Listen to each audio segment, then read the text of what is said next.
Finances are often a big concern for people who are living with chronic and persistent mental illnesses. Many people who are living with a chronic or severe mental illness are living at or below the poverty line, and it's estimated in the United States that about 20% of people who are experiencing houselessness have schizophrenia. There are several reasons why finances may be something that someone who's living with schizophrenia struggles more with, but one of these reasons may just be the incredible financial burden of just living with and managing a mental illness like schizophrenia. So in today's video, I'm going to be breaking down exactly how much my mental illness costs me per month.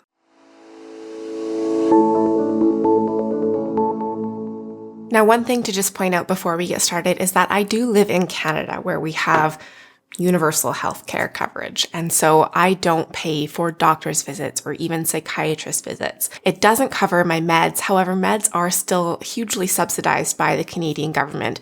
And I am lucky enough to be able to afford private health insurance that does cover things like medications and a little bit of therapy and things like that. So in this video, I'm going to be sharing exactly how much I pay, including the coverage that I have through private health insurance and universal healthcare offered by the government. But I'm also going to share how much it would cost if I didn't have this coverage, because I think that's an unfortunate reality of many, many people who are living with and managing their illness of schizophrenia. Okay, so starting with medications.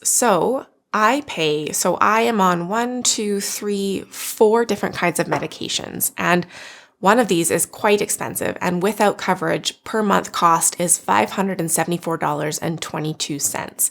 Now again, this is subsidized by the Canadian government, so this amount could be even higher in places like the United States or places where maybe medications aren't as highly subsidized by the government. But with my private health insurance for this medication, I pay $25 a month. The second medication costs $19.07. I pay $5.17. The next medication costs $13.56 per month. I pay $4.07. And the final medication costs $17.29 per month, of which I pay $5.19. So if I didn't have insurance, the amount that I would be paying for all of these medications per month is $624.14, which is quite a large amount to be spending every month on medications. Now, that said, I do have private health insurance that highly subsidizes this even further than what the government does. And so what I actually pay per month is $39.43. Now, I just did a quick search to find out how much the same medication would cost if I was uninsured in the United States. And so for a 30-day supply of the same medication, actually half the dose though, would cost in the United States, if you don't have health insurance coverage, $1,776 per month. That's for a 30-day supply. So it's kind of outrageous what medications can cost if you are living without health insurance. The next kind of big and ongoing expense that I incur as a result of my mental illness is therapy. Now, I used to go to, when I was in periods where I was really, really struggling, I would be in therapy every couple days. And so,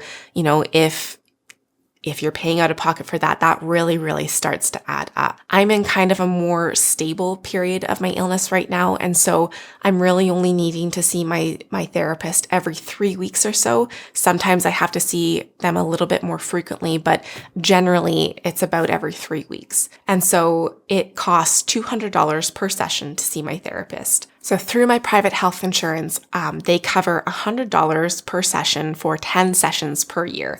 And after that, I pay the full amount. So assuming that I go to therapy 18 times per year, which is what 3 times or once every 3 weeks translates to, it's probably actually more than that. But assuming I go 18 times a year, that would cost $3,600 a year, which translates to $300 per month. So that's if I didn't have any coverage. With the coverage that I do have, though, I pay about $2,600 a year, which translates to $216.67 per month. So that's, again, not a small cost to be incurring every month. Now, I've made reference to my private health insurance many times because it helps cover my medications and my therapy and that kind of thing. And each month, this costs me $180.54. So again, it does help kind of soften the blow of some of the other big costs like medication and therapy, but in and of itself is kind of a large expense to be incurring every single month as well. Now, again, I live in Canada, so something that I'm very, very grateful for is that I have access to a GP and a psychiatrist for free. Now, this isn't the case for people who are living in the United States or places where health coverage is not universal and they don't have this kind of government supplied coverage. And so if you don't have insurance in the United States, a psychiatrist visit can cost between $100 and $300. And so if you're needing to see a psychiatrist, say once a month or once every couple of weeks, that can be a cost that really, really starts to add up as well. Okay, so for the things that I've already mentioned now, so meds, therapy, and private health insurance, if I didn't have coverage, what these things would cost minus the private health insurance, if I didn't have coverage, what it would cost every month is $1,104.68, which is kind of huge. But with coverage and with my private health insurance, what I pay each month for these things is $436.64. So now another facet of how mental illness can impact finances that people maybe don't often think about as much is the factor of lost productivity. So if you are needing to take mental health days, or if you are struggling a lot with your mental health on a certain day or several days or, weeks out of the month, that can really impact your ability to make income, to earn money. And so, there are days that I can't work where I need to take mental health days. And then there's the lost wages that come from that. And so assuming I'm making, let's say, $30 per hour, one day a week that I can't work would translate to $240 a week, which translates to about $960 per month in lost wages, just not being able to work one day a week, which is, I think, probably a really, realistic reality for a lot of people who are living with an illness like schizophrenia, if they are able to work at all. And then there's the factor of that I have experienced actually of getting pushed out of jobs as well, which if I'm making $30 an hour would translate to $4,800 per month of lost wages from being pushed out of a job and no longer being employed. And then we can kind of move into some of the expenses around what it takes to take care of myself and manage my mental illness in that way. So kind of some of the self-care costs. And so this can include things like a gym membership, which I pay $75 a month for. Even things like healthy food, which I pay roughly $500 a month for just myself. Vitamins, $30 a month. Self-help books and stuff like that, maybe about $100 a year, which translates to about just over $8 per month. Things like massage, things like weighted blankets, which I won't include that. And I won't include things like food in these totals because they're kind of things that maybe you don't need, or that the food that everyone needs, but they are, factors involved in terms of what it takes to really take care of yourself and to manage your mental illness is spending money on all of these things and all of these ways you need to take care of yourself. Another really, really costly component of having a mental illness like schizophrenia is hospitalizations. Now, again, I'm really, really lucky that this is covered for me living in Canada, but places like the United States or places where they don't have universal health coverage, this is not the reality, and people need to pay out of pocket for hospitalizations unless they have private healthcare insurance that would cover it. So the amount of times I'm hospitalized per year has kind of fluctuated throughout my illness. There have been periods of my illness where I have been hospitalized multiple times in a year for prolonged periods.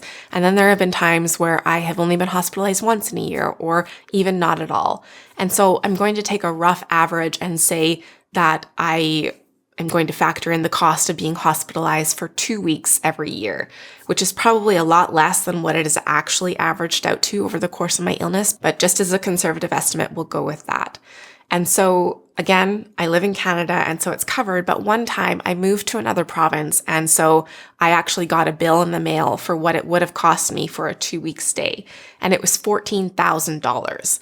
Now, again, this is highly subsidized by the Canadian government, and so this amount for a 2-week stay could be even higher in another country. But that is no small cost for a 2-week stay in the hospital. And so $14,000 for 1 2-week stay per year would translate to $1,166.67 per month. Another really expensive treatment that kind of goes hand in hand with hospitalizations, and again is something that I'm really, really fortunate was covered by my universal healthcare in Canada, is the treatment of ECT. Now, not everyone who has schizophrenia receives ECT, but it is something that I did have access to and I did go through. So the cost of one treatment is about $2,500. Now, I had 12 of these treatments, which would translate to $30,000, which if you break that up per month would cost $2,500 per month. Again, this amount is probably highly subsidized by the Canadian government, and so it could be even higher than this in other countries where it's not as subsidized. And again, this was also covered for me, which I'm extremely fortunate to have had, and again, is not the case for maybe other people in other parts of the world. Now, there have been times where I have had many, many different appointments to get to, and so kind of an often overlooked expense of that is what it costs to get to and from these appointments and that transportation cost. And so I've estimated roughly $100 per month in gas and vehicle maintenance as the cost incurred of getting to and from appointments. That's also about the cost of a monthly bus pass if you don't have a car, which you would also need in order to get to your appointments. Something else that can be a really big expense is caregiving expenses. Now, I'm lucky and I kind of joke with my husband that he's kind of my full-time caregiver, so I'm very fortunate that I don't need to hire outside support.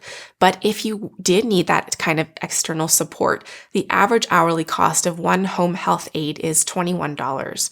And so let's say you need about 8 hours a week, a minimum, would translate to about $672 per month in extra cost in order to have help with things like keeping up with life and keeping up with hygiene and cleanliness of your home and all those kind of things that people who are living with schizophrenia might need a little bit of extra support with. Now, again, this is not a cost that I personally incur, but it is something that many people who have my same illness do have. Another cost that I am fortunate to have not incurred yet in my experience with my illness is legal expenses.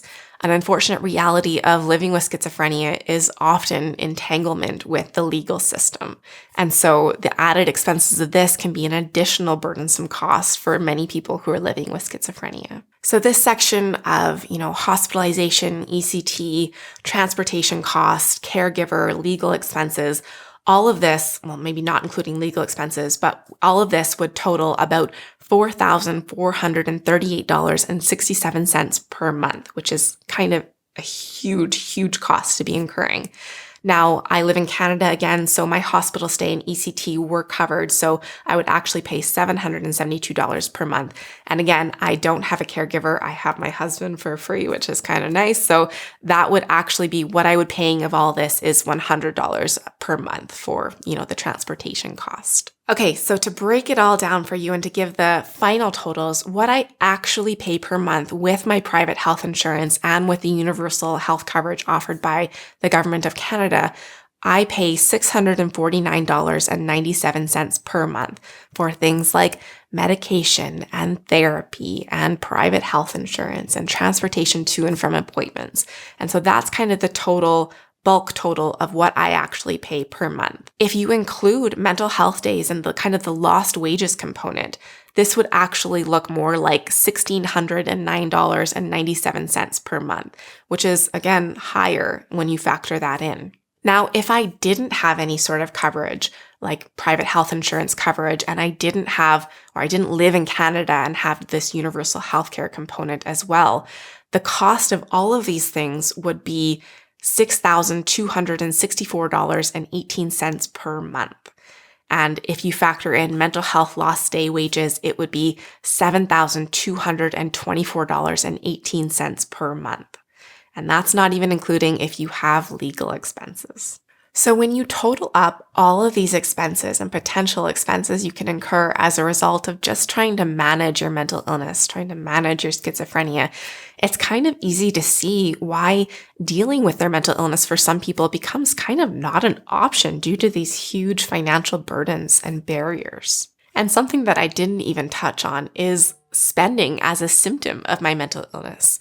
Part of my mental illness is bipolar disorder, and in periods of mania, I have increased spending, which could also be attributed, as a direct result of my mental illness and increased costs that I incur. So there's lots of different, factors and considerations to take into account when figuring out exactly how much your mental illness costs you every month. And honestly, I was surprised to see how big the total is in terms of what it costs to manage my mental illness every month. When I was on disability, I was getting about $1,600 per month to cover all of my expenses, including rent and food. And of this, $649.97 was going directly to just managing my mental health. So that left, about $950 to cover rent and food and any other expenses I needed to have that month. And so it's kind of no surprise that people who are living with an illness like schizophrenia and in the situation of relying on disability or whatnot are kind of hovering around the poverty line or even are experiencing houselessness. And now I don't want to get too much into this, but when I started to kind of get more stable and be able to work more regularly and started to make a bit more income, well, any income at all, I was taken off of disability and I no longer received that support. And then I was taking away my benefits from disability as well. And so that's why I'm having to pay out of pocket for all of these things and needing that private health insurance coverage as well. And it just kind of feels like a bit of a trap where you get a little bit on your feet and start to, kind of be starting to make headway in terms of improving your quality of life and being able to afford all of these things. And then the support gets taken away and you're kind of left on your own. And a reality of living with schizophrenia is kind of fluctuating capacity and periods of recovery, but also periods of relapse with the illness and, having a more difficult time and maybe not being able to work as regularly and going through those fluctuating periods. And when you no longer have that support or that safety net to fall back onto, that can leave you in a really precarious financial situation. So that's kind of an overview of the costs that I incur every month as a result of my mental illness. But I would love to hear from you as well. Were there costs that I missed that you also incur as a result of your mental illness? And not only that, how do you deal with this financial burden of managing your mental illness every month? What do you do to kind of get by and be able to, spend on all of these necessary costs to take care of your mental health? So thank you so much for watching this video. And as always, wishing you and your loved ones good health. We'll see you in the next video. Bye.